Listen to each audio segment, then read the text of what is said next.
Muy buenas tardes, somos el equipo que toca el tema del conflicto de Sudán del Sur. Estamos con el profesor Luis Alfonso Zamora. Luis Alonso, Zamora. Si gusta presentarse. ¿Qué tal? Buenas tardes, muchas gracias por la invitación. Como ya lo dijo su compañero, soy el profesor Luis Alonso Zamora Villalobos. Soy parte del cuerpo académico de la Escuela de Ciencias Sociales y Gobierno. Yo estoy más ubicado en Querétaro, pero bueno, ya llevo más de 15 años trabajando para el TEC de Monterrey. He impartido clases en Ciudad de México, en Querétaro, en Santa Fe, en CEM. Y estoy más ubicado en los estudios regionales. Mi especialidad es África. Y bueno, aquí muy agradecido por la invitación. No, muchísimas gracias por acompañarnos. Bueno, yo quería saber, pues, usted ¿cuáles consideran que son algunas de las causas históricas del conflicto en Sudán del Sur? Eso es muy bueno, sobre todo cuando ocupa hablar del continente africano, siempre tenemos que hablar del contexto histórico. Sí. Y eso nos lleva irremediablemente a la colonización. El problema con Sudán es de por qué no encuentra estabilidad. Y estamos hablando desde que era el condominio Sudán anglo-egipcio, gobernado por Gran Bretaña como un protectorado. Y es la forma en que Gran Bretaña condujo el gobierno utilizando una política nativa. ¿Qué es la política nativa? Como lo define Mamdani, es gobernar a través de autoridades nativas. El problema con el Sudán es de que este era un territorio colonizado a la vez por Egipto, que a la vez era una provincia autónoma del Imperio Otomano. Entonces, desde un principio se impusieron autoridades de origen árabe que profesaban el Islam como un criterio civilizatorio para gobernar a las mayorías o minorías del sur, que en su mayoría profesan el cristianismo, religiones tradicionales, hay algunos musulmanes también, pero al no calificar dentro del criterio racial como árabe, pues también eran marginados. Entonces, este territorio ocupado por Egipto a la vez era un protectorado del Imperio Británico.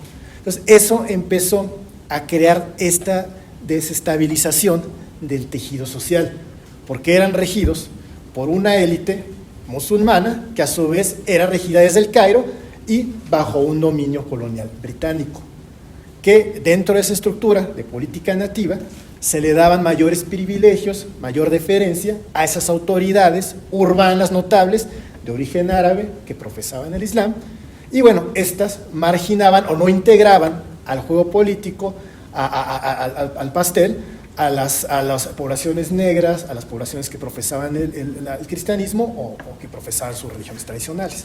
Entonces ahí podemos ir ubicando dónde se empieza a fragmentar ese Estado. Entonces, cuando finalmente se empieza ya a divisar en el futuro de independencia, estamos hablando del siglo XX, después de la Gran Guerra, ya empieza a haber una clase de intelectuales en Egipto que ya empiezan a hablar de independencia política. Ya están muy bien influenciados por las ideas de liberación nacional. Egipto, dicho sea de paso, Egipto fue el país donde primero se suscitó el primer movimiento de liberación nacional en toda África.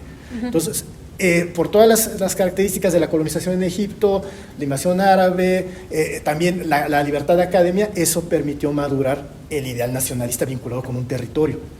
Entonces, ya en el 1920, ya se hablaba de una independencia política con una probable unión con el Sudán. Se hablaba de la unión del Valle del Nilo.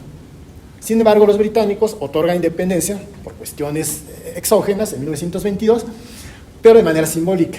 Finalmente, el canal de Suez, las finanzas de Egipto siguen estando bajo control británico y bueno, se mantiene esa figura de un condominio.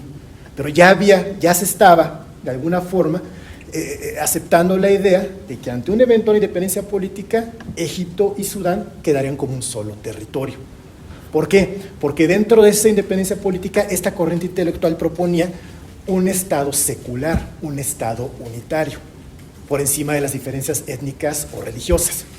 Entonces, bueno, el problema es que estamos llegando a la mitad del siglo XIX, se da el golpe de Estado del general Nasser y el general Nayib en 1952, 2 años después, finalmente Egipto alcanza su independencia política y se queda como un Estado unitario, solo, y margina al Sudán. Dice, no, esto es el territorio de la nación del Nilo, es Egipto, y esto es una nación aparte, y Sudán se queda flotando. Entonces, ya ahí se empieza a echar la idea de la unión del Valle del Nilo, y esos intelectuales que se encontraban en Sudán y que compartían el ideal unitario con Egipto, empiezan a tener un temor de una probable sudanización. ¿Qué implica esa sudanización? Que esas autoridades de origen árabe, musulmanas, eventualmente se hagan del poder político implementando una agenda religiosa con un criterio racial que acabaría marginando a otras poblaciones minoritarias del sur, sobre todo. Y eso es lo que ocurre en el contexto. Ok, muchísimas gracias. Bueno, más que nada, esto también, como aparte de Egipto y Sudán, también esto yo quisiera saber cómo es que afectó por fuera, o más bien más que nada, a la sociedad de Sudán, que es, porque al final se terminó dividiendo en norte y sur, pues Sudán. Esta parte, o sea, ¿cómo es que lo vivieron para la parte del norte y la parte del sur? Porque al final, o sea, ¿tuvo alguna repercusión en ese tema? Sí, una vez que se alcanza la independencia en 1956, ya empieza a haber animosidad. O sea, la guerra no estalló de manera espontánea, simplemente por una desafección. O sea, ya eran muchos problemas acumulados, problemas de inestabilidad, provocadas primero por Egipto y después por el Imperio Británico. El Imperio Británico realmente le depositó toda la responsabilidad a Egipto. Y Egipto estaba más concentrada en sus propios asuntos. Entonces, cuando se da la independencia, finalmente tiene una estructura política que depende de una élite árabe. Y en ese momento, las comunidades del sur tienen ese temor de que ante un eventual gobierno unitario, centralista, como es la norma en los estados recién independientes en África, pues van a dominar, sobre todo, con un criterio racial como el hecho de los británicos, dándole los privilegios, las prerrogativas a la comunidad musulmana, urbana, ubicada sobre todo en el norte, en Jartum, en la capital, en Omdurman, por ejemplo, en detrimento de las comunidades que no son ni árabes y que no profesan el Islam. También el contexto de la Guerra Fría hacía que todo se volviera más acelerado, que estos estados inmediatamente alcanzaran su independencia política sin importar su debilidad institucional. Tengan en consideración que en este contexto son estados muy jóvenes. Sí. O sea, el continente africano está compuesto por estados muy jóvenes que después de la Segunda Guerra Mundial cuentan con muy pocas instituciones políticas, o las que tienen no están lo suficientemente maduras porque al colonialismo europeo no le interesó madurar a esas poblaciones. El fin de las colonias en África era explotación de la materia prima. Y uno que otro caso de colonias de poblamiento, como el caso de Argelia, Kenia, lo que hoy es Zimbabue, Sudáfrica. Pero en el caso del Sudán, pues era un territorio que solo proveía de materia prima y de fuerza laboral para Egipto. Y bueno, el Imperio Británico extendió un poco las políticas coloniales, pero una vez que alcanza su independencia, pues ese criterio ya quedó como Sudán, se entiende que es una nación en su mayoría árabe, que predica el Islam y que se inaugure como una nación independiente en 56. Y en ese momento, ante ese temor de esa sudanización de las poblaciones del sur, pues se levantan en armas. Que en ese momento, un Estado independiente, para el contexto de la Guerra Fría, la coyuntura internacional, pues evocaba temores para Occidente, porque dentro de la dinámica de la Guerra Fría, era mejor controlar a estados independientes que se asumieran como estados sólidos, cohesionados, homologados, que estados que estuvieran fragmentados. Entonces, si se hace una revisión de los estados independientes de sus primeros años, todos son gobernados por partidos únicos, de manera autoritaria, y asumen que hay una entidad nacional que se impone. Pero eso facilitaba ya no el control económico ni político, solamente el apoyo diplomático-militar por parte de las grandes potencias. Entonces Sudán se presenta como una nación independiente, pero que en el interior se está fragmentando, precisamente por esos errores que británicos y egipcios, y también la propia clase intelectual, clase política de Sudán, no supieron resolver.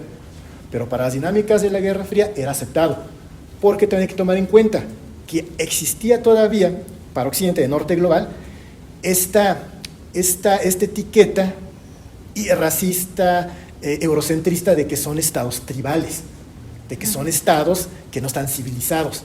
Entonces, ante una eventual fragmentación de ese estado africano, pues finalmente no hubieran permitido a las grandes potencias pues seguir controlando los destinos de estas naciones. Eso es lo que hubiera provocado esta fragmentación. Entonces aceptaban que eran estados independientes, aunque fueran autoritarios, era lo mejor, para así que las dos potencias ideológicas pues pudieran jugar con sus intereses geopolíticos en la región. Y otra cuestión, después de 1963, cuando se funda la Organización para la Unidad Africana, uno de sus estatutos es preservar las fronteras como Europa las estableció. Entonces hay una defensa férrea dentro de los propios estados africanos de preservar esas fronteras, por muy artificiales, que Europa las diseñó. Entonces es aceptada esa idea, y cualquier conflicto al interior con tintes secesionistas es mal visto, porque eso fragmenta a un Estado que de por sí es frágil, y que bueno, eso evocaba los temores tanto para los líderes políticos africanos en particular y para la comunidad internacional en general, porque eso vendría en un efecto dominó, y el continente, pues para esa óptica eurocentrista, automáticamente devendría en un Estado o una región llena de barbarie, que hubiera imposibilitado seguirlos controlando. Ok.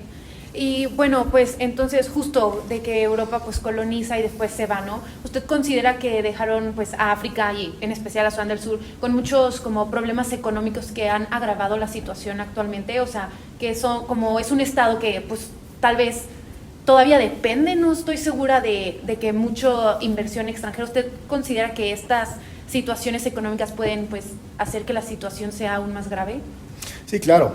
En el caso de Sudán en específico, es un estado que es muy rico en recursos. Se inauguró primero como el estado más grande de África, tenía más de 2,5 millones de kilómetros cuadrados.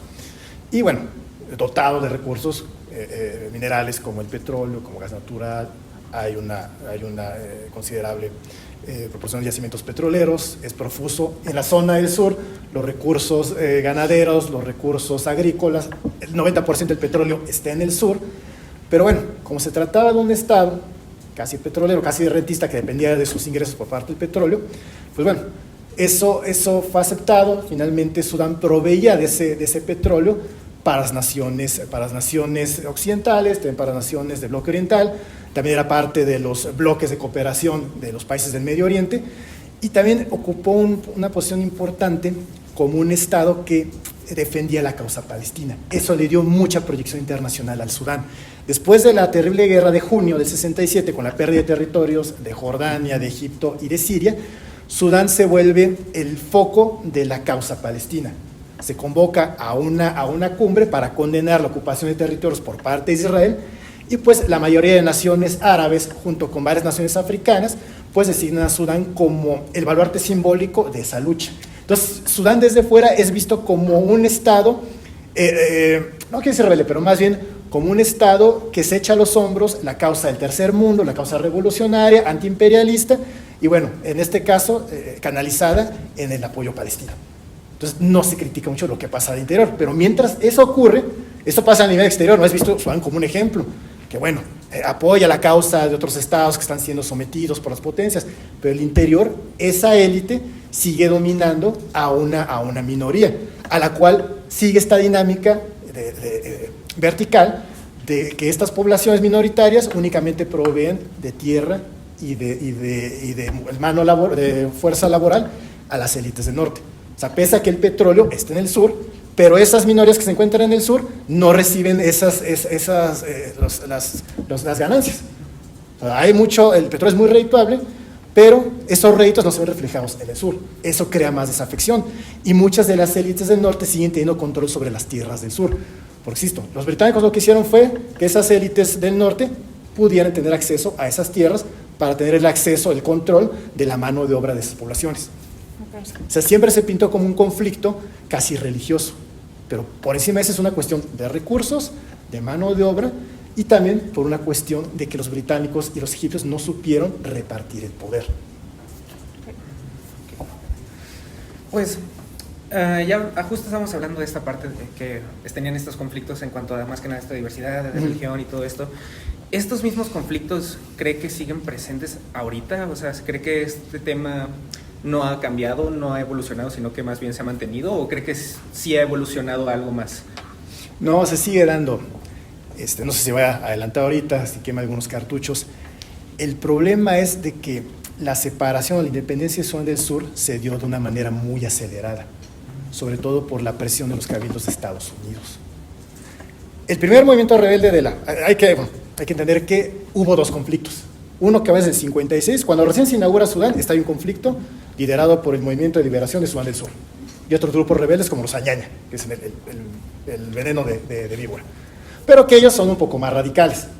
Pero este movimiento de liberación de Sudán del Sur ya contemplaba dos opciones: mantener la unidad del país, pero con una igualdad de condiciones, que todas y todos tuvieran acceso a a una igualdad económica, política, reconocimiento de su identidad étnica, religiosa, cultural, etc. O si no, pues de plano de independencia política. Como decía Albino, tal vez el sueño era una Sudán árabe al norte y musulmana, y una al sur negra y que profesaba sus propias religiones. Pero se mantenía todavía entre varios intelectuales que conformaban este grupo rebelde la idea de la unidad, porque era una zona menos desarrollada, no contaba con la infraestructura del norte. Entonces ellos creían todavía en la unidad nacional, pero persistiendo otros sectores más radicales, la sudanización de la imposición de una agenda islámica y bueno, todo el usufructo de la economía a manos de estas élites árabes musulmanas. Y también este conflicto, esta primera fase del conflicto acaba en 1972, que coincide con el golpe de Estado del general Jafar al-Nimeiri, y él, bueno, también cansado por las condiciones de la guerra, de cómo Sudán económicamente está debilitada por la guerra civil, pues bueno, finalmente negocia con los rebeldes un cese al fuego, se promulga una nueva constitución donde hay un reconocimiento de las comunidades del sur, se plantea a través de una probable autonomía y así es aceptada entre el 72 hasta el 83. Pero ¿qué pasa en el 83? Estalla un segundo golpe de Estado, el general al-Nimeiri es derrocado y en su lugar es sucedido por el Frente Islámico Nacional, que ya en el nombre ahí lleva implícito que se trata de un partido político islamista. Entonces derogan la Constitución y se establece un nuevo orden político regido por árabes, musulmanes y se impone la Sharia como la ley del Estado. Entonces por ello las poblaciones del sur se sienten traicionadas y surge en ese contexto el Movimiento de Pueblos de Liberación del Sudán, el SPLM, dirigido por otros intelectuales que mantenían esta esperanza de la liberación, dirigidos por el intelectual John Garang de Mabior. Y Mabior, en esa traición del Movimiento de Liberación del Sur del Sudán, nuevamente invocaba estas ideas de un Estado unitario.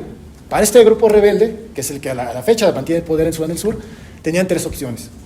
Por lo menos la primera seguía siendo un nuevo Estado con un gobierno encabezado por el movimiento rebelde y acompañado de varios movimientos de oposición que estaban en contra del Partido Islámico Nacional. La segunda opción, que era la más radical, tener que hacer la guerra, derrocar al gobierno islámico, dirigido por Sadiq al-Mahdi, y bueno, eso implicaba más guerra. La segunda opción era establecer un Estado federado, que se reconocieran cada una de las provincias con base en sus diversidades étnicas, religiosas, pero seguía siendo un Estado unificado, no central. La idea era también mantener las dinámicas naturales de los estados africanos. No son centrípetos, son centrífugos. Precisamente porque son estados tan diversos, estas fuerzas se alejan del centro de poder y que rompe la dinámica de todo el continente africano. Casi todos los estados africanos son autoritarios, son centralistas, porque quieren someter a las diversidades religiosas o étnicas. En cambio, hay un reconocimiento de que esa dinámica no funciona porque no puedes romper con esas fuerzas centrífugas que están en el centro. Entonces, era la idea, un reconocimiento del centro hacia afuera y de devolver ese poder hacia las comunidades que se han sentido marginadas durante años.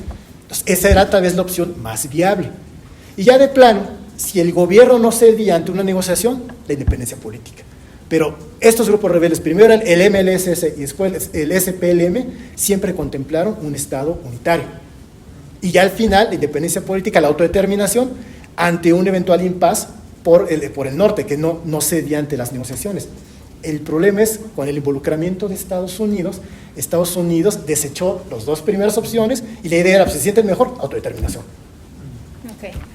Bueno, no sé si tengas alguna otra pregunta, Víctor, si no, pues para que podamos pasar a la siguiente sección. Sí, y pues muchísimas gracias por haber respondido a las preguntas que fue un gusto. hicimos. Gracias. Mucho gusto, yo soy Andrea Santoyo. Mi nombre es Ilian. Y pues bueno, vamos a empezar continuar con nuestra entrevista hablando un poco más sobre los actores claves de este conflicto. Nuestro propósito, pues queremos identificar cuáles son los actores que influyen en el conflicto y entender también, pues, sus intereses. Hablando específicamente, pues, de Sudán del Sur. ¿Quiénes considera usted que son los actores internos más influyentes en el conflicto de Sudán del Sur? Bueno, yéndonos todavía al pasado, al contexto histórico, y que todavía están vigentes. En primer lugar, en los 80 surge esta autoridad intergubernamental para el desarrollo, que está conformado por varios países del Cuerno de África. y que bueno, surge como un actor que está dedicado a estimular la cooperación económica, pero con la serie de conflictos que se suscitan en la región, también se dieron cuenta que era primero resolver los problemas de la casa y ya después de pensar en cooperación económica. Entonces el IGAD, como se le conoce por su acrónimo, empezó a intervenir, estamos hablando ya a principios del siglo XXI. En 2004, ya había hecho cabildos desde los 80, desde el 86, ya estaba mediando como uno de los principales interlocutores, ¿no?, entre el conflicto para tratar de llegar a una solución concertada.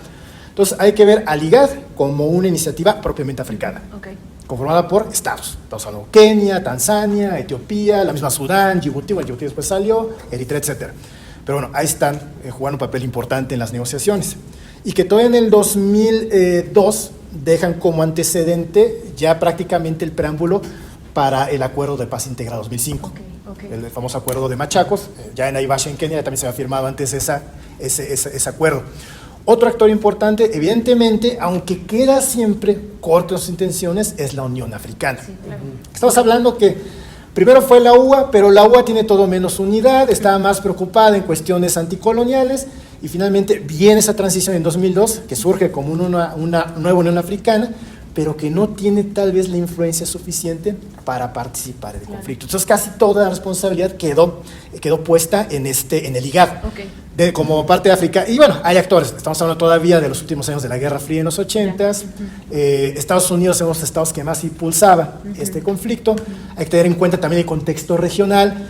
Etiopía, siendo el estado sede de la OUA después de la Unión Africana, era un estado que apoyaba a los rebeldes del sur, pero por cuestiones geopolíticas, mientras que el gobierno en Sudán, regido por islamistas, pues apoyaba a los movimientos musulmanes en Etiopía. Claro. Entonces, a nivel integral también juegan mucho los intereses geopolíticos de los vecinos. Y bueno, Estados Unidos y la Unión Soviética apoyando a la Etiopía comunista, y Estados Unidos apoyando a Sudán. Perfecto. A ver, justamente me gustaría escuchar un poco más acerca de las dinámicas entre las tribus, que vemos que pues sí hay una gran diversidad. ¿Cómo tú definirías, por ejemplo, la relación de intereses en las tribus dentro de la región? Bueno, el problema que está aquí es que en todas mis sesiones de África, algo que le inculco a mis estudiantes es de que la identidad étnica no debe ser visto como un impedimento para analizar estos problemas, porque siempre lo vemos como algo muy tradicional, como es el primer obstáculo, porque los vemos como demasiado bárbaros, como esa parte que refleja el pasado de una África romántica que debió haber quedado en el siglo XIX. Siguen siendo parte de esa dinámica. Estos pueblos ya se encontraban ahí antes de la llegada de los europeos, y bueno, les tocó heredar este nuevo estado. Entonces esas dinámicas se mantenían. Finalmente creo fueron rotas, primero por Egipto, por parte del Imperio Otomano, después por Gran Bretaña, y siempre ese fue el problema, que estas dinámicas coloniales del otorgarle mucho poder político y económico a unas élites del norte, que pues seguían manteniendo una explotación vertical a las poblaciones del sur, tenían acceso a sus tierras, y estas poblaciones pues parecían no encajar en estas ganancias económicas. Eran marginadas, eran segregadas, eran también con criterios raciales vistos por encima del hombro. Entonces, ¿usted acredita estas tensiones étnicas al proceso colonial de Europa? O sea, definitivamente pudo haber habido cierta coexistencia entre estas tribus. Llegando el periodo de colonización, esto se rompe y ahora están, por ejemplo, los grupos étnicos de Sudán del Sur que ahorita están en este conflicto. Esto también podría estar ligado a también algunas acciones de los actores internos, ya sean como el presidente y este tipo de actores que quizás están hasta provocando o hasta como generando estas tensiones a pesar del pasado colonial. Sí, desafortunadamente, bueno, siempre está el pasado colonial. Claro. Pero también un 50% queda achacado a los actores recientes, a los actores políticos. Claro. En el poder sigue manteniéndose el movimiento rebelde, el movimiento de liberación de los pueblos de Sudán del Sur. El problema, creo yo, fue la muerte muy repentina de su líder, John Garang. Una vez que se establece este acuerdo de paz integral en 2005, el protocolo de Machacos, él es asesinado en condiciones extrañas, porque dentro del propio movimiento había algunos grupos disidentes, ya sea que lo criticaban por cuestiones étnicas o bien por intereses económicos o políticos. Entonces muere en circunstancias un poco sospechosas en Uganda, y en ese momento todos los planes que él tenía, porque lo decía, John Garang hablaba, El objetivo no tiene que ser la independencia, es un proceso. Okay. Y eso implica que si se firmó el acuerdo de Machacos de 2005 y tenemos como ámbito esta hoja que es el acuerdo de paz integral, eso implica una negociación que sea gradual, porque el problema aquí no es tanto la cuestión étnica ni religiosa, es una cuestión de tierras, de trabajo, de acceso a los recursos. Y ese colonialismo rompió esas dinámicas. Y eso es lo que no entendemos en el norte global. Siendo nosotros el sur global, pero copiando los métodos del norte global, se siguen imponiendo recetas neoliberales verticales. Claro. John Garang lo que establecía era una solución más orgánica, de atraer a los grupos interesados. Por ejemplo, no nada más eran los Dinka, que es la mayoría, o los Nuer, que también acompañan a su gobierno. Están también las poblaciones Nuba, de Kordofán del Sur, están las poblaciones de Blue Nile, están también, él incluso contemplaba a los propios Fur en Sudán, que también están en lucha rebelde, porque eran los mismos agravios, era esa falta, esa explotación por parte de una élite. Entonces él hablaba, esto tiene que ser algo acelerado, se tiene que llegar a consensos, a negociaciones, con todas las poblaciones que conforman este territorio. Y él insistía, es que la primera solución es mejor llegar a una concertación política con el norte, mantener un Estado unitario, que sea secular, que sea federado, pero una sola Sudán.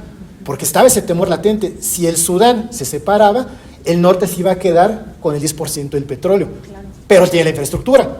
En cambio el sur se quedaba con la mayoría del pastel, pero no con la cuchara para servirlo. Ese era el problema, ¿cómo iban a canalizar ese petróleo si no contaban con la infraestructura? Todos los gasoductos, las refinerías están al norte. Acreditando el conflicto a las élites. Exactamente. En este caso. Entonces, el ideal era ese. Primero necesitamos ver cómo redistribuir las tierras, los recursos, sanar las divisiones sociales, el tejido social, que se descompuso por dos terribles guerras civiles. Esa era la intención de John Garang. Movía intereses y por lo tanto lo asesinaron. Porque dentro de su propio grupo étnico, algunos Dinka y los Nuer, pues veían con ese afecto esta idea de que, pues es que todos los recursos están de este lado, porque tenemos que seguirlo compartiendo con el norte que siempre nos marginó, nos segregó. Entonces, mejor llegamos a independencia total política de manera rápida y ya después vemos cómo repartimos recursos. Ese fue el problema. Y detrás de esta idea estaba Estados Unidos, sobre todo, y Naciones Unidas, de que bueno, mejor para evitar que la guerra se prolongue, hay que aplicar el referéndum de inmediato, y si se decide separarse, eso es lo que aceptó la población, que quede depositado la responsabilidad a la población del Sudán del Sur. Pero eso es lo que nunca se habla, que John Garang de Mabior hablaba, eso tiene que ser un proceso, la independencia no es un objetivo, es un proceso, es el último recurso de independencia política. Si de plano no se puede llegar a una concertación negociada, pues bueno, el último recurso tendrá que ser la independencia política. Claro. Pero creo que él realmente gastó todos sus recursos tratando de llegar a una negociación y mantener un Estado unificado. Claro, claro. Hemos hablado de actores que generalmente están asociados tradicionalmente a los conflictos. En este conflicto en específico, ¿podrías pensar en algún actor que sea fuera de esos actores tradicionales? Hay actores, el problema son las intenciones. Ok. Creo que indiscutiblemente el actor principal tiene que ser la Unión Africana, Okay. como el principal organismo que representa al continente, que lo que tiene que impulsar es la unión continental. Siempre se habla en sus cumbres de silenciar las armas, de promover la cultura. El problema que tiene la Unión Africana es que está atada por sus propios principios, lo que hablamos, ¿no? Que reconocen las fronteras como se establecieron, pero a la vez no hay injerencia, no se quieren involucrar mucho. Entonces, tal vez dentro de sus propias condiciones, sí había esta desafección que Sudán se desintegrara. Claro. Para ellos lo mejor era que se mantuviera unido, pero se mantienen al margen. Está muy limitado en África, hay muchos intereses. Entonces creo que en segundo lugar, el mejor actor sigue siendo el IGAD, esta autoridad intergubernamental para el desarrollo. El problema que puede tener el IGAD es que también dentro de los Estados miembros hay algunos que, bueno, buscan sacar un beneficio político. Puede estar Kenia, puede estar Etiopía, hay competencia entre estos estados. Entonces, bueno, finalmente, tal vez dentro del propio continente africano, tal vez nuestras opciones se acaban. Claro. A veces puede haber un estado de manera unilateral que intervenga en el conflicto. Yo creo que en primer lugar, y eso es lo que se establece mucho en círculos africanistas, es seguirle depositando la confianza a los métodos locales de resolución de conflictos, como lo pensaba John Garang, desde adentro. Por supuesto. Y bueno, si es un acompañamiento, que otros actores externos pues sean parte de este proceso, Claro. pero como acompañamiento. Que primero los conflictos se resuelvan de manera in situ, Claro. bien negociada, concertada. Porque lamentablemente todos los actores que se vienen a la mente tienen sus propios intereses. Si hablamos tal vez de la península arábiga, Emiratos Árabes Unidos, Arabia Saudita, ellos hablan de sus propios intereses, beneficiando tal vez a las poblaciones del norte. Y del sur tal vez beneficiando a todas algunas minorías musulmanas que ahí persisten. Egipto también puede ser un jugador importante, Etiopía también, como dentro de esta dinámica de África del Norte, el Cuerno de África, pero también tiene sus propios intereses geopolíticos. O sea, lamentablemente Egipto y Sudán, Etiopía, perdón, han tenido sus propias rencillas y Sudán siempre está en medio. Claro. Entonces, bueno, se puede pensar en otros estados, ajenos tal vez fuera de África, exógenos, pero tal vez pensando actores desde el sur global. Tal vez estados como estados latinoamericanos, en el contexto de la Asamblea General de Naciones Unidas, estados del sur de Asia, porque por la historia nos ha demostrado que cuando intervienen actores, ya sea regionales, en el caso de Medio Oriente, Europa o los tradicionales del norte global, los resultados pues no son los más óptimos. Claro. ¿Y usted cree que todavía hay muchos intereses internacionales de actores internacionales dentro de Sudán del Sur? O sea, justo por esto también que hablábamos de la materia que existe, de la riqueza en petróleo que existe dentro de Sudán del Sur, o sea, ¿usted cree que hay actores que todavía se benefician de este tipo de inestabilidad? Sí, un actor que ha sido aliado tradicional de Sudán y Sudán del Sur ha sido China. Claro. China tiene intereses en el oro, en los hidrocarburos, pero por las mismas condiciones de que el Estado todavía no es viable.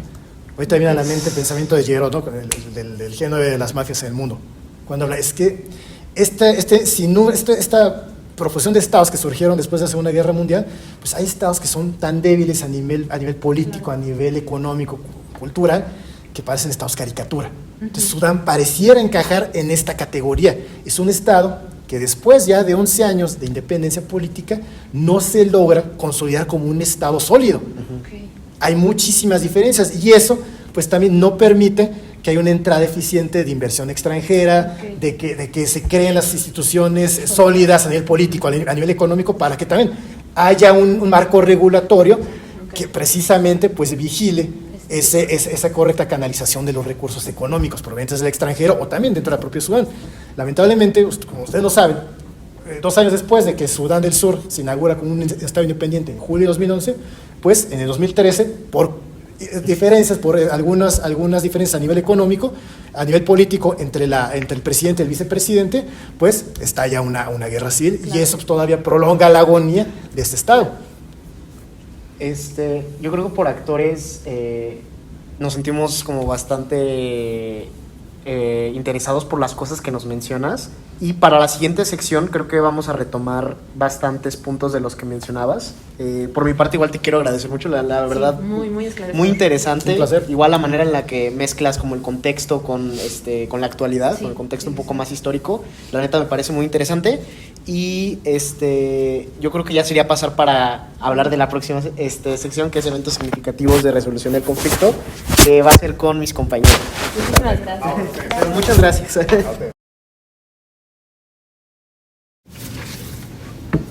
Primero, gracias, muchas gracias por venir nuevamente a otra cosa. Yo soy Adonai Martínez y yo, Alessandra Sayama.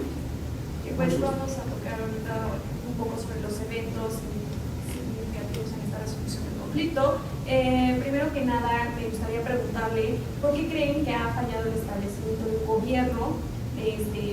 Sabemos que no es estable tras su independencia. Bueno, nuevamente, siempre que tratemos de estudiar el por qué los estados africanos pareciera que se están presentando, inefectivamente tenemos que voltear a grandes coloniales. ¿Sí? Con estados que se inauguraron con instituciones políticas muy débiles, muy existentes, en un contexto de guerra fría. En cuanto a la independencia política, tenían que encajar en algunos de los bloques de poder, con élites políticas muy jóvenes, inexpertas, que eran pues, realmente pues, un melting pot, estados multidiversos a nivel lingüístico, étnico, religioso. Entonces hay que primero poner orden en la casa. Y es esa cuestión.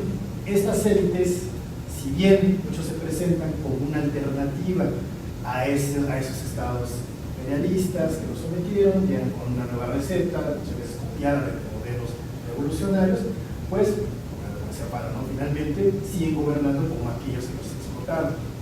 Entonces yo creo que más bien la cuestión donde se tienen que encontrar soluciones es que no hemos entendido que en el caso de África en particular se deben aplicar métodos que busquen una paz positiva, no una paz negativa. Que ese también fue otro aspecto que Sudán no permitió madurarlo como Estado y que inmediatamente estalló otra guerra. La idea era, pues sí, no nada más callar las armas, establecer el referéndum, ya la gente aceptó la independencia política y ya hizo otro Estado más. El equivoquísimo Estado africano. No, primero era, además de silenciar las armas, hay que reconstruir, un poco apelando a Galvez, ¿no? Hay que reconstruir ese tejido social. Porque no solamente eran los pueblos negros del sur contra los del norte, musulmanes o árabes, era una población diversa. Los Nubas, que se contemplaban los Nubas, las poblaciones de Nilo Azul, a las poblaciones de Inca, Noel.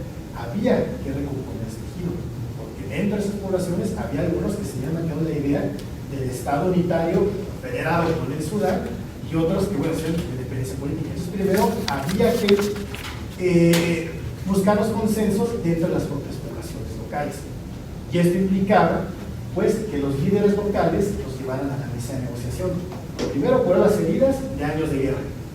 Para nuevamente, esto tiene que ser, creo que el eje rector de esta discusión y del tema de por qué no se resuelvan, es buscar esos consensos.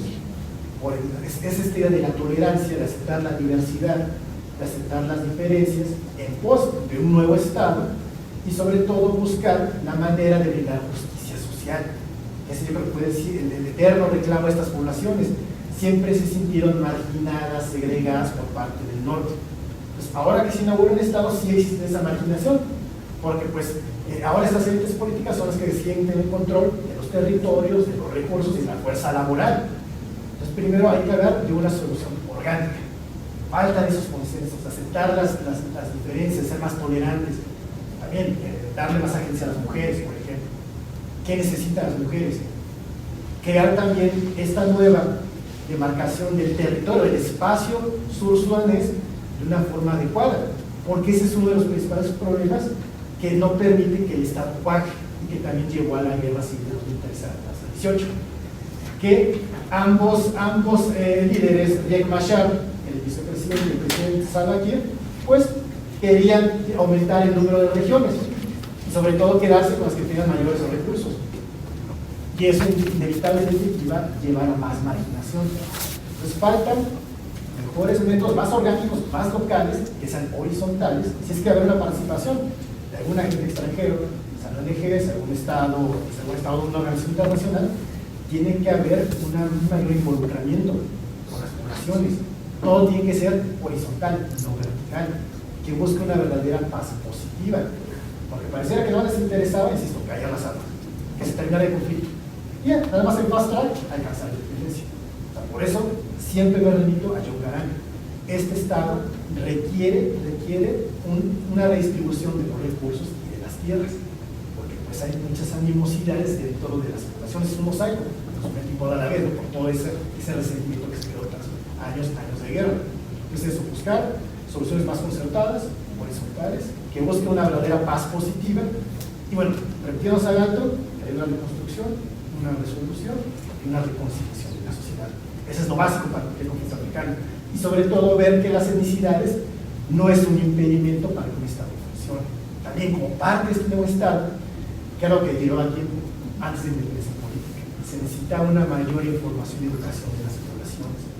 Y esto es un fenómeno no nada más particular de Sudán, esto ocurre en toda África. Como legado de la colonia, la educación colonial no se esforzó en inculcar un sentimiento nacional. No hicieron nada para que una población se sintiera orgullosa de ser keniana, de ser, por ejemplo, nigeriana, ganesina, sudanesa. Ellos siguen respondiendo por sus intereses étnicos. Y en Sudán es el claro ejemplo, ¿no? ¿Por quién responde Salva Kiir? Por los Dinka. Y Riek Machar, por los Nuer. Entonces no hay un sentimiento nacional. Por eso yo hablaba que esto tiene que ser un proceso. Primero resolvemos el problema de los recursos, el acceso a la tierra, el acceso a los recursos, una verdadera distribución equitativa, donde haya participación de mujeres, de hombres por igual, que se reconozca la diversidad de este Estado por encima de intereses étnicos y religiosos, y ya después ya hablamos de cuestiones nacionales, que ahí sí implica que el Estado pues genere contenidos educativos donde inculque esa riqueza cultural del Estado. Sí, que acepte que hay una diversidad, pero que a la vez representan un solo Estado. O por ejemplo el caso de Ruanda, es uno de los ejemplos más sobresalientes. No se reconcilia un Estado por decreto, como quiera Sánchez de Kagame, de que aquí ya no existen las tribus, no hay juntos, no hay entonces, y somos Ruanda unida. No se alcanza una verdadera reconciliación. Es un proceso.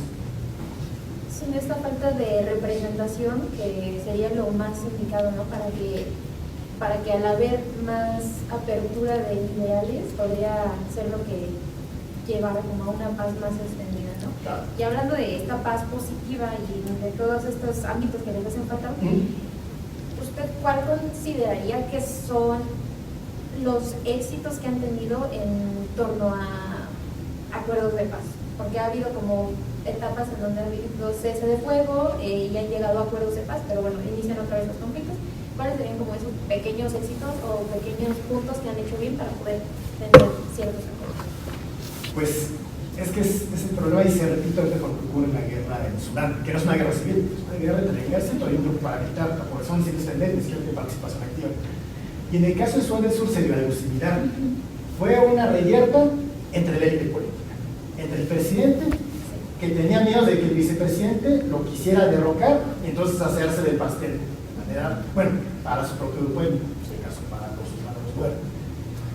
Ahí sí, bueno, los puntos positivos se alcanzaron estos ceses al fuego, pero el problema es de que no hay, siento, una rendición de cuentas y de que no hay una mayor obligatoriedad, una mayor imposición por parte del gobernante de la Unión Africana. Ahí siempre tiene que haber una participación, porque si se anuncia con mucho bombo y platillo la firma de un nuevo cese al fuego y pasa el tiempo y nuevamente hay un revolvimiento, seguimos viendo algún avistamiento de violencia dentro del territorio.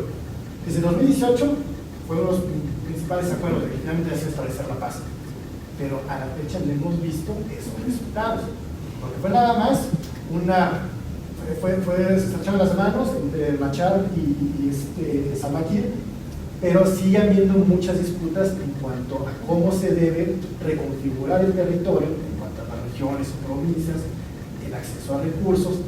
Seguimos detectando mucha violencia dentro del Estado, hay de repente bolsas de violencia. La cuestión de refugiados, nos habla de los refugiados, casi la mitad, 2 millones de sudaneses están repartidos en varios estados vecinos, sobre todo en Uganda, y Sudán tampoco ha hablado qué va a hacer con esos refugiados, tienen que regresar eventualmente, incluso los desplazados internos.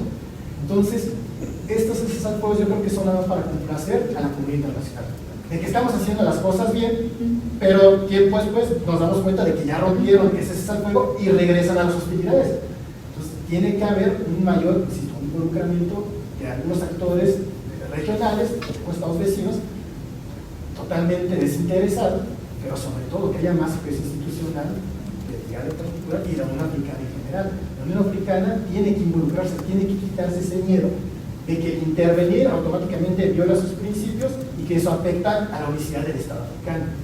Porque es eso, dentro de la propia Unión Africana creo que falta mayor asertividad, mayor valor por parte de esas élites de que tienen que romper con esas ideas coloniales de que el Estado se debería quedar como lo hicieron los europeos, se niegan a retar esas fronteras. Y eso ata de manos a la Unión Africana y quita muchísima influencia. ¿Y usted cree que mencionó que se necesita apoyo de instancias nacionales o regionales? ¿Cree que es importante igual que tenga apoyo de organizaciones, de estados internacionales fuera de la región de África? Sí, bueno, creo que Naciones Unidas sigue siendo un actor que ha participado aquí. También Naciones Unidas a través de sus órganos, como la ACNUR, se hace cargo de los refugiados, que está en falta dentro de África. La Unión Africana no tiene los medios para hacerse cargo de los desplazados, de los refugiados en los conflictos del continente. Entonces, bueno, Naciones Unidas indudablemente tiene que seguir siendo un actor preponderante para mantener la paz. El problema es que dentro del Consejo de Seguridad pues hay algunos intereses que se dan entre este grupo de cinco miembros que actúan con bases intereses. Pues bueno, en el caso de las militantes que tengan Naciones Unidas, pues está la participación de Estados Unidos, está la participación de la propia Unión Europea, pero que también vemos ese resultado de que Estados Unidos o la Unión Europea pues actuaron para alcanzar una paz negativa. Porque eso para el contexto internacional era lo adecuado. Pero una vez que concluyeron, pues se retiraron y el Estado pues, inevitablemente regresó a un conflicto. Entonces tiene que haber un mayor involucramiento, insisto, de la Unión Africana, de Liga, que sea fácil, desinteresado, y bueno, pueden actuar otros estados, tal vez China que esté involucrado, pero insisto, tal vez China ahorita no se quiere involucrar tanto porque dentro de sus intereses lo que le importa es más detonar la economía, pero no puede porque por los conflictos que hay, eso no permite crear la infraestructura adecuada. Entonces, el estado está estable, no es un estado nuevo plagado de recursos, pero que no cuenta con esas inversiones para detonar esa economía. Perfecto, creo que en esto de la resolución del conflicto, creo que ha quedado muy entendido. Sí, no, está perfecto. Bueno, incluso pensando también, ahora si hablamos de soluciones orgánicas, la diáspora solucionesa. O sea, estos refugiados o migrantes económicos no solamente están ubicados en África, hay muchos sudaneses en Estados Unidos, en Canadá, en Estados europeos, y ellos también quieren participar activamente en la resolución de su estado, buscar una paz. Entonces creo que más bien hay puesta la resolución de la propia población del sur de Sudán. Y sí, creo que esta clase política representada en Riek Machar, en Salva Kiir, pues ya está totalmente rebasada. O sea, ya ellos demostraron que lo que les interesaba era hacerse de pastel, de tener el acceso a recursos para sus propios intereses y para las necesidades que representan. Rompieron con el sueño de Joe Garay. Ahí creo que tiene que haber un quiebre generacional, que sean nuevos actores políticos que se involucren más en la política sudanesa. Por ahí está la viuda de Garay, que es una política de oposición, pero que pues como es tan militante, tan crítica, es muy incendiaria en los discursos, normalmente se calla. Ahí creo que tiene que tener un acompañamiento tanto de los jóvenes políticos dentro de la propia Sudán, como también de esa diáspora, ¿no? Que también quiere ver en base a su situación. Sí, vi que les garanticen también instituciones y medios para que puedan participar en ello, porque si no, no hay forma de... Es lo que se buscaba, crear una Sudán fuerte. Fue esta presión por parte de Occidente de alcanzar rápidamente una paz positiva, una paz negativa, perdón, y sin justicia social. Sí. Ahí están los resultados. Excelente, creo que eso quedaría súper bien para dar el paso a la siguiente etapa, que es el involucramiento internacional. Sí, porque aquí ya vamos a hablar más de los desplazados, de las organizaciones internacionales que... Claro. Pues profesor, como le comentaba a mis compañeros, ahorita vamos a iniciar con una nueva etapa. Me presento yo en el pasado, me llamo Javier Romero, nuevamente estamos aquí con mi compañero Víctor, y la etapa que vamos a discutir ahorita es más sobre el involucramiento internacional, ya sea de distintos países, de distintas organizaciones. Sé que hace rato ya mencionó un poquito sobre el IGAD, por ejemplo, pero ahorita a nivel general se me quisiera yo preguntar qué tan útiles usted considera que son las negociaciones y mediaciones en países cercanos como Kenia, por ejemplo, para facilitar la resolución del conflicto. Siempre va a ser bienvenida la participación africana. De hecho, cuando se establece la Unión Africana, uno de sus lemas era soluciones africanas para problemas africanos. Sí. Y eso es más aceptado porque, bueno, no están interviniendo los actores tradicionales que tienen ya pues unas buenas intenciones como Estados Unidos, la Unión Europea, entre otros. Entonces, cuando integra un Estado africano es bien visto. El problema son las animosidades a nivel político. Depende el jefe de Estado en turno, del Estado que quiera mediar, cómo se llevan los políticos de este conflicto. Si es un político que tiene un buen precedente, unos antecedentes, se lleva bien, es aceptado. Pero si es un presidente que tal vez no es muy legítimo a los ojos del Estado donde se va a involucrar, se ve con injerencia. Entonces creo que sí depende mucho de la calidad humana, de los dotes de liderazgo, las tablas políticas y diplomáticas que tenga este jefe de Estado. Pensando en Kenia, tal vez el actual presidente William Ruto, pues es muy bien visto para Occidente, porque es un tipo que ha abierto los intereses, las inversiones de Estados Unidos, el Fondo Monetario, etc. Pero para algunos estados ha sido criticado por la forma en que ha manejado la economía. Pues tal vez no tiene la suficiente legitimidad para resolver conflictos fuera de su país, porque si no puede resolver los conflictos de su país, ¿qué va a hacer en otros estados? Entonces ahí sí creo que tiene que haber la participación de líderes políticos, que esa es buena pregunta, tú mencionas. Dentro de ese Cuerno de África hay muchísimas, insisto, animosidades, hay algunos desencuentros entre varios líderes políticos. Tal vez la solución tendría que ser algún líder político de otra región, tal vez de África Occidental, tal vez pensando en un presidente joven como Bassoumani de Senegal, que se acaba de inaugurar, ¿no? Es un chavo de 40 años, 45 años, y que él se considera panafricanista, y bueno, creo que tiene muchas ideas buenas. Eso podría ser una solución. Porque es otro problema que tiene África, esta gerontocracia. Si ustedes dan una vuelta, echan vistazo a los líderes políticos africanos, la mayoría son viejos. Sí, totalmente. También en África los líderes políticos es 70 años. Sí. Y que eso desconecta, eso es un poco yo lo veo pues hasta lamentable, de que el 70% de los africanas son jóvenes, entre 15 y 35 años, y están gobernados por gente mayor. Pero hay unas que no hay cuestiones culturales. Pero creo que hay que voltear a estas nuevas caras jóvenes. Etiopía es joven, pero también tiene esos conflictos con Sudán, por ejemplo. Sí. Entonces, creo que la solución sí podría ser un líder político africano que no pertenezca a la región, tal vez alguien ajeno, que se involucre y que sí tenga la intención de resolver el conflicto. Igualmente con cuidado, ¿no? Con cuidado, cualquier problema. pero creo que sí tiene que tener las suficiente tablas políticas, diplomáticas y tener un prestigio también a nivel continental, sí, para que pueda tener esa legitimidad de involucrarse más en este conflicto.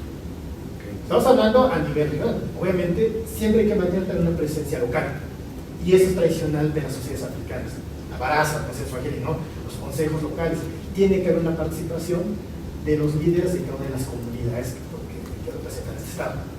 Indiscutiblemente. Yo aquí tengo una duda. Usted mencionó anteriormente que se necesitaba mucho de la ONU y de estas organizaciones, pero más que nada quisiera preguntarle si usted cree que estas organizaciones, justo como la ONU, han presentado más trabas en la búsqueda de una solución, o si han pues repercutido de manera positiva a esta situación que se está viviendo en Sudán del Sur. Sigue siendo una figura, bueno, creo que todavía tiene un poco de legitimidad, pero la ONU me parece que se ha limitado más a la atención de los refugiados, sí, de las operaciones de paz, y creo que sí, pues ya la cuestión de resolver el conflicto actual se lo ha endosado más a las autoridades locales. Creo que sí tendría que haber un mayor desenvolvimiento por parte de las Naciones Unidas, una mayor injerencia, que se vea como un verdadero organismo que promueve la paz. Pero también para evitar estas situaciones, estas suspicacias dentro de la propia África, de que cuando interviene un organismo internacional, Naciones Unidas, hay una representación africana, pareciera ver que hay un tinte neocolonial, hay intereses externos que manejan estas organizaciones y que andan ahí moviendo los hilos de algunos intereses. Entonces, creo que sí tiene que haber participación de Naciones Unidas y tiene que haber también de la mano de los organismos regionales, sí, que es una de las principales realidades que tiene el continente africano y que tiene que depender mucho, como el ECOWAS, el SADC, en este caso el IGAD, que es el principal bloque de África Oriental, del Cuerno de África, y de la Unión Africana. Tal vez para que la Unión Africana, creo yo, pueda tener una mayor legitimidad, credibilidad ante los ojos de africanos y africanas, es que se tiene que reformar. Porque creo que no, a pesar de que cuenta con un Consejo de Paz y Seguridad, de Justicia, su estructura está muy limitada. Los asientos no son permanentes, son asientos de 2 o 3 años. Entonces creo que no hay suficiente rendición de cuentas, no hay una responsabilidad por parte de esos diplomáticos de querer resolver los conflictos. Entonces sí, tal vez se creó un poco haciendo la crítica de Naciones Unidas, pero tal vez este Consejo de Paz y Seguridad dentro de la Unión Africana tendría que crear un consejo similar al de Naciones Unidas. Tal vez un consejo de 5 estados permanentes, donde quede representar las 5 regiones africanas, y 10 no permanentes. Pero ya con 5 permanentes y que nadie tenga veto. Nadie con derecho a veto, nadie con derecho a veto. Ya sabemos los problemas que y eso creo que permitiría más facilitar dentro de una propia solución africana, bueno, dentro de una red más africana, esos problemas. Porque esa también ha sido la constante. creo que por parte de Naciones Unidas, de la Unión Europea, de Estados Unidos, ya hay un desinterés por participar en los conflictos africanos. Estados Unidos tiene la experiencia de Somalia, que fue desastrosa. Y de ahí Clinton dijo, ustedes se van a acercar a sus problemas. Por eso el desastre en Peruano, porque tenían que intervenir. Por eso se negaban a reconocer el genocidio. Porque si lo hubieran reconocido, se hubieran obligado a intervenir militarmente. Y la Unión Europea participa cuando están afectados directamente sus intereses económicos, si hay nacionales involucrados, y si por ahí hay una cuestión de prestigio, intervendrían. Sí. Dijeron, bueno, para limpiar la imagen de Francia, de Gran Bretaña, en este caso que será un territorio tradicionalmente pensado en el colonialismo británico, que Gran Bretaña se involucrara. Pero Gran Bretaña no tiene intereses en esa región. Gran Bretaña está más interesada en Egipto. Sudán no le interesa tanto. Entonces, ni por cuestiones realistas de seguridad, ni normativas, como el prestigio, no se van a involucrar. Pues ahí tendría que haber los estados. A ver si China, porque tiene intereses económicos. Pero China va a intervenir hasta que se resuelva todo eso, para que pueda invertir y que sus inversiones no se pierdan. Entonces, más bien, tiene todo recaer en la Unión Africana. Sí, y ahorita que menciona justo Estados Unidos, China, la Unión Europea, sí me surgió la pregunta de si usted considera, si bien no mediante una intervención directa, que es lo que estamos comentando ahorita, que las grandes potencias han tenido un impacto positivo o negativo o incluso nulo en la resolución de este conflicto, bueno, en los pasos que se están dando. Yo lo veo como más bien en un término medio, ni tan positivo ni tan negativo. Creo yo que el acuerdo de paz integral que se alcanzó en 2005 sí fue gracias a la intervención del IGAD, que ya venía trabajando desde el 86 hasta 2012. Sí. Y tal vez este acuerdo de 2005 de Machacos, pues bueno, fue tal vez sí la mediación de Naciones Unidas, de Estados Unidos, pero los que hicieron todo el trabajo previo fue el IGAD. O sea, fueron los propios estados africanos que se involucraron, que estaban preocupados de todas las consecuencias que iba a tener este conflicto. Pues bueno, creo que sí queda claro que cuando los estados africanos lo asumen con responsabilidad, se lo creen, pueden resolver sus conflictos. Normalmente este lema, ¿no? Soluciones africanas para problemas africanos. Sí. Y Naciones Unidas, pues sí participó, pero creo yo lo siguen haciendo desde una óptica neoliberal, vertical, que no toma en cuenta esas verdaderas soluciones orgánicas. Empezar, no, lo mejor es lo que se designa en Ginebra, en Nueva York, eso les va a servir. Ahí están las consecuencias, ya lo hablé. Esta independencia acelerada lo que provocó es que esa tensión a veces se desbordara, porque no se resolvieron los problemas estructurales de Sudán, sobre todo la cuestión del acceso a los medios de producción, lo que genera riqueza. Entonces, solamente regresaron al punto inicial. Entonces, ya el Estado es independiente. Ahora, más bien, es cómo la Unión Africana tiene que realmente integrar este nuevo Estado, porque hasta siento yo que lo aceptaron a regañadientes, porque rompieron el principio de que los estados africanos son indivisibles, rompieron con esa tradición de que los estados africanos no se pueden separar, y bueno, tuvieron que aceptar el caso de Sudán porque hay un acuerdo previo. Pero ustedes lo ven con el ejemplo de Somalilandia, el ejemplo de Kabilia en Argelia, el ejemplo de Cabinda en Angola, el ejemplo de Casamance en el Senegal. No aceptan esas secesiones porque ponen en riesgo la unicidad del Estado africano, que es todo menos un Estado. Sí. Pues hay que ver que son estados diversos. Entonces, por eso hay que entender que el Estado africano no puede ser centralizado. Tiene que haber forzosamente un reconocimiento de esa diversidad. Lo que tiene que promover, ya sean los organismos internacionales, actores externos externos, como Europa, Estados Unidos, Canadá, etcétera, o la propia Unión Africana, es el que tiene que reconocer esas dinámicas. Se niegan a reconocer que el Estado africano es centrífugo. Sí. Y por lo tanto, hay que involucrar a todas las partes que están ahí en ese contexto a la mesa de negociación. Sí, que en la mayoría de los conflictos es algo siempre. Promover el federalismo, creo que es la mejor opción, un Estado federal. Romper con ese control central del Estado, romper con los partidos únicos. Y sí, que hay un reconocimiento a esta clase política joven, que no pareciera que no tienen esa oportunidad de tener una mayor representación. Pues creo que ya de nuestra parte ya no tenemos ninguna pregunta, profesor. Sí, de mi parte y de todos los miembros que estuvimos aquí entrevistándolos, quisiéramos darle las gracias. La verdad fue una entrevista muy rica. Muchas gracias por todas sus aportaciones y pues bueno, de nuestra parte sería todo. A ustedes, un placer. Espero que les sirva mucha la información que les brindé. Gracias. Gracias.